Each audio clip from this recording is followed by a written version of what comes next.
किसी भी कंपनी में, चाहे वो सिविल प्रोजेक्ट्स हो, चाहे वो नॉन सिविल हो, मैकेनिकल प्रोजेक्ट्स हो, आपको सिस्टम डेवलपमेंट लाइफ साइकिल यानी एसडीएलसी से गुजरना पड़ता है। एसडीएलसी में कोई ऐसे 7 स्टेप्स होते हैं जिसको आपको प्रैक्टिकली आप देखेंगे सामने आता हुआ।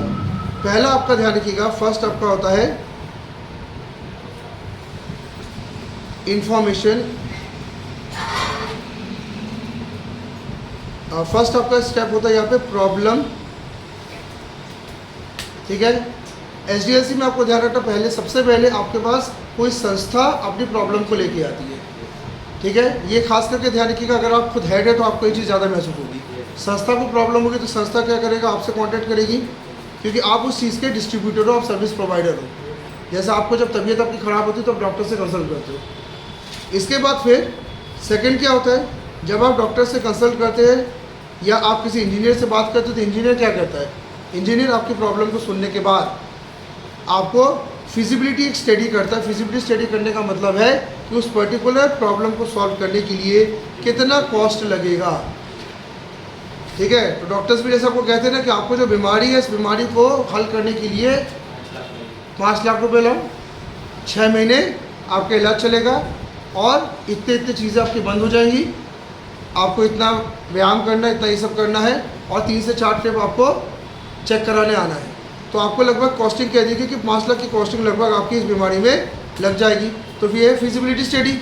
फिजिबिलिटी स्टडी मतलब उस पर्टिकुलर काम को करने से पहले उसमें लगने वाला कॉस्टिंग आपको बता दी जाती है और साथ साथ में आपको बेनिफिट भी गिनाए जाते हैं। बेनिफिट मतलब अगर आप ये ट्रीटमेंट कराएंगे तो आपको बेनिफिट क्या मिलेगा, ये भी आपको गिनाया जाएगा। क्योंकि आप अगर खर्चा किसी को बताओगे तो सामने वाला वैल्यू भाग जाएगा, बोले 5 लाख भाग गया।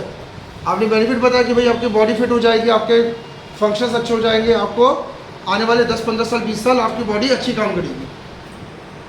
फिजिबिलिटी स्टडी ध्यान रखिएगा, इस स्टडी के अंतर्गत जो हमारा डेवलपर होता है, जो डेवलपर को करना क्या होता है, इसको एक रिपोर्ट बनानी पड़ती है। ये रिपोर्ट बना के क्या करता है, मैनेजमेंट को देता है। मैनेजमेंट फिर ये डिसाइड करता है कि उसको काम करवाना है कि नहीं। क्योंकि सबसे बड़ी बात होती है बजट की, क्या बजट है उसके पास। तो आप लोग जब खुद का अगर मान लो सॉफ्टवेयर बिजनेस चालू कर रहे हैं, कहीं भी आप जॉब कर रहे हैं, तो आपको ध्यान रखना है कि आपसे जब सामने वाला कस्टमर कांटेक्ट करेगा तो उस कस्टमर कांटेक्ट करने के बाद आपको 2-3 दिन का टाइम लेकर उसको रिपोर्ट बना के देना है कि मैं आपको सॉफ्टवेयर बना के दूंगा, इसमें इतना टाइम लगेगा, इतना पैसा लगेगा और इतनी बेनिफिट्स मैं आपको दूंगा। और ये रिपोर्ट अपने मैनेजमेंट को दे दिया। अगर मैनेजमेंट हाँ बोलेगा तो फिर हम एडवांस लेके काम आगे चालू करेंगे, नहीं बोलेगा तो नहीं करेंगे। और वैसे भी आप अच्छे से जानते हो कि कोई भी काम में आप जाते हो तो पहले एडवांस की बात होती है पहले, और टोटल अमाउंट भी बता देते हो। अगर तुम्हारे बजट में तो कराओ, नहीं तो रहने दो, बात खत्म। फिजिबिलिटी स्टडी के बाद आपका थर्ड फेज आता है जिसको हम लोग कहते हैं डिज़ाइन, सॉरी ये थर्ड फेज आता है आपका एनालिसिस, ठीक है। एनालिसिस फेज में आपको करना क्या है, कोई भी काम को करने से पहले आपको यहाँ पे करना होता है इंफॉर्मेशन कलेक्शन या इंफॉर्मेशन गैदरिंग। आपको अच्छे से ध्यान रखना है कि जब हो जाए, आपको कोई प्रोजेक्ट जैसे मिल गया, जब उस प्रोजेक्ट को का एडवांस भी आपको मिल गया है, तो आप लोग सबसे पहले क्या करेंगे, आप इंफॉर्मेशन कलेक्ट करेंगे कि मुझे करना कैसे उस काम को चालू। और साथ साथ में इंफॉर्मेशन कलेक्ट करने के साथ साथ आपको प्लान पूरा करना पड़ता है कि मुझे इस प्रोजेक्ट में क्या क्या करना है, ठीक है। अब यहाँ पे आपको ध्यान रखना है, जब हम बात कर रहे हैं एनालिसिस की, तो आपको ये ध्यान रखना है कि एनालिसिस के फेस में आपको इन्फॉर्मेशन देगा कौन। इन्फॉर्मेशन वही कंपनी देगी जिससे प्रोजेक्ट आपने लिया है। जैसे उदाहरण के तौर पे आप लोग ने टैली का कोई अकाउंटिंग प्रोजेक्ट आपने लिया, तो जब आप अकाउंटिंग प्रोजेक्ट्स अगर आप ले रहे हैं तो अकाउंटिंग प्रोजेक्ट्स में करना क्या है ये कौन बताएगा, कंपनी बताएगी। तो आप उनसे इन्फॉर्मेशन कलेक्ट करिए और प्लान बनाइए कि मैं करूँगा कैसे। इसके बाद अगला क्या होता है, डिज़ाइन। डिज़ाइन का मतलब यहाँ पे क्या होता है, ये प्रैक्टिकल फेस होता है। डिज़ाइन क्या होता है आपका, प्रैक्टिकल फेस होता है, जिसमें आप चीज़ को क्या करते हैं, बनाते हैं। जैसे आप आज देख रहे हैं फ्लाईओवर जो बन रहा है वो डिज़ाइन फेस में आ चुका है। पहले वो किस फेस में था, एनालिसिस में था। पहले उसका पूरा डीपीए तैयार हुआ, डीपीआर तैयार हुआ, रिपोर्ट तैयार हुई, भोपाल में गया, भोपाल से वेरीफाई होकर आया, तो एनालिसिस फेस जा चुका है। अब क्या चल रहा है वहाँ पे, डिज़ाइन फेस, प्रैक्टिकल फेस। इस फेस में ध्यान रखना सबसे लंबा समय लगता है और इस फेस में ज़्यादातर आपसे उम्मीद की जाती है कि इंटरफेस इतना अच्छा बने कि यूज़र का एक्सपीरियंस अच्छा हो, क्योंकि UI UX सही पे आ जाता है। ठीक है, पाँचवा इसके बाद क्या होता है? पाँचवा इसके बाद होता है आपका टेस्टिंग। ठीक है, जब प्रोजेक्ट आपके कंप्लीट होते हैं तो उसको क्या किया जाता है? टेस्ट किया जाता है। आपका फ्लाईओवर बनने के बाद तुरंत थोड़ा खोला जाएगा, उसके ऊपर से क्या किया जाएगा? उस दिन टेस्ट होगा, भारी गाड़ी चला के देखेंगे, सब कुछ चला के देखेंगे, वो देखेंगे कि कहीं कोई दिक्कत तो नहीं समझ में आ रही। ठीक है, टेस्टिंग के दौरान आपको ध्यान रखिएगा कि यहाँ पे दो तरह की टेस्टिंग होती है। एक टेस्टिंग होती है जिसको हम कहते हैं वाइट बॉक्स। वाइट बॉक्स का मतलब यहाँ पे क्या होता है? यहाँ पे खुद इंजीनियर टेस्ट करता है। वाइट बॉक्स में कौन टेस्ट करता है? खुद इंजीनियर। जैसे प्रोग्रामर है, इंजीनियर है, आर्किटेक्ट है, वो खुद ही देखता है कि मैंने सही बनाया कि नहीं। और एक होता है आपका ब्लैक बॉक्स। ब्लैक बॉक्स में क्या होता है? एक हम टेस्टर हायर करते हैं, एक टेस्टर हायर करते हैं जो प्रोफेशनल टेस्टर होता है, वो बारीकी से वो काम को देखता है। ये प्रोफेशनल टेस्टर एकदम पूरी चीज़ों को एकदम बहुत बारीकी से देखता है, उसके बाद क्या करता है? उसको फाइनलाइज करता है। दोनों में ध्यान रखिएगा, इंपॉर्टेंस किसकी है?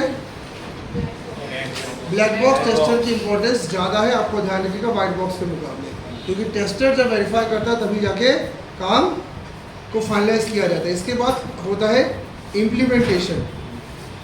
इसके बाद कौन होता है? इम्प्लीमेंटेशन। इम्प्लीमेंटेशन का मतलब क्या होता है? प्रोजेक्ट को फाइनली स्टार्ट करना। ठीक है, आपने जो प्रोजेक्ट बनाया उसको फाइनली क्या कर देना? स्टार्ट कर देना। और इम्प्लीमेंटेशन में ध्यान रखना, हम लोग प्रोजेक्ट किसको दे देते हैं? यूज़र को। जैसे फ्लाईओवर बनने के बाद जिस दिन इम्प्लीमेंट होगा, मतलब कोई बहुत बड़े नेता आएंगे, रिबन काटेंगे, और उसके बाद फ्लाईओवर कहा जाएगा कि जनता को समर्पित किया गया। ठीक है, इम्प्लीमेंट हो जाएगा। इम्प्लीमेंट होने के बाद ध्यान रखिएगा, आप उसका दिन रात यूज़ करो, कोई दिक्कत नहीं है।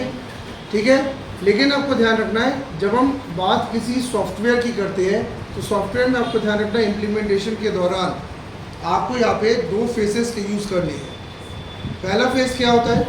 जब आप कोई सॉफ्टवेयर किसी कंपनी को आप देते हैं बनाने के बाद, तो आपको ध्यान रखना है यूज़र ट्रेनिंग आपको देनी पड़ती है। सॉफ्टवेयर चलाओगे कैसे? जैसे उदाहरण के तौर पर आप जब नई गाड़ी खरीदते हैं तो नई गाड़ी के बाद आपको ट्रेनिंग लेनी पड़ती है। चलाओगे कैसे? खरीद तो ली, चलाना तो सीखना पड़ेगा। नहीं तो खरीद लो, उसके बाद चलाना बाद में सीख लो, कोई दिक्कत नहीं। और दूसरा आपको क्या होता है? हार्डवेयर सॉफ्टवेयर अपडेशन जो है, ये भी ध्यान रखिएगा, सामने वाले कंपनी के कंप्यूटर्स में हमें करना पड़ता है। जिसको हम सॉफ्टवेयर दे रहे हैं उसका हार्डवेयर सॉफ्टवेयर ठीक ठाक है कि नहीं है, पुराने ज़माने का तो नहीं है। अगर है तो चेंज करवाओ उससे कि भाई साहब हार्डवेयर बदलिए, सॉफ्टवेयर नया डालिए, क्योंकि हमारा सॉफ्टवेयर पुराने हार्डवेयर को नहीं चला पाता। लास्ट फेज हमारा क्या होता है? लास्ट होता है मेंटेनेंस। पूरी ज़िंदगी क्या चलती रहती है? मेंटेनेंस। हमने जो चीज़ खरीदा, जो चीज़ बनाई, हर साल हम उसको मेंटेनेंस करते हैं, हर 6 महीने मेंटेनेंस करते हैं। तो ये आपको लास्ट में क्या होता है? हम लोग मेंटेनेंस करते हैं जो कि पूरी ज़िंदगी चलती रहेगी।